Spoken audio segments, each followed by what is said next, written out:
बंधू भगिनींनो नमस्कार। आता विधानसभेचे वारे वाहू लागले आहेत। लोकसभेप्रमाणे विधानसभेतही हे महाविकास आघाडीवाले फेक नरेटिव्ह सेट करून थापा मारतील। त्यांच्या भूल थापांना मुळीच बळी पडू नका। महायुती सरकारने आपल्यासाठी विकासाची दमदार कामगिरी केलेली आहे, हे लक्षात असू द्या। आणि हो, विरोधक फेक नरेटिव्हची तीच कॅसेट पुन्हा पुन्हा वाजवतील। जसे मुंबई महाराष्ट्रापासून तोडली जाईल, महाराष्ट्रातले प्रकल्प गुजरातला पळवले जातील, मराठी माणसाचे अस्तित्व धोक्यात, वगैरे वगैरे। अरे किती खोटं बोलाल, किती थापा माराल, त्याला काय लिमिट?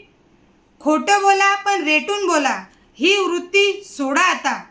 सबका साथ, सबका विकास, सबका विश्वास और सबका प्रयास या चतुसूत्रीप्रमाणे मोदीजी दिवस रात्र कार्य करून आपल्या देशाची अर्थव्यवस्था जगातील 3ऱ्या क्रमांकाची अर्थव्यवस्था बनवण्यासाठी प्रयत्नशील आहेत। त्यांच्याच पावलावर पाऊल ठेवून महाराष्ट्रामध्ये देवाभाऊ कार्य करत आहेत। हे आहे आपल्या भाजपचे होनेस्ट नरेटिव्ह, हे आहे मोदीजींचे कार्य, हे आहे देवाभाऊंचे कार्य।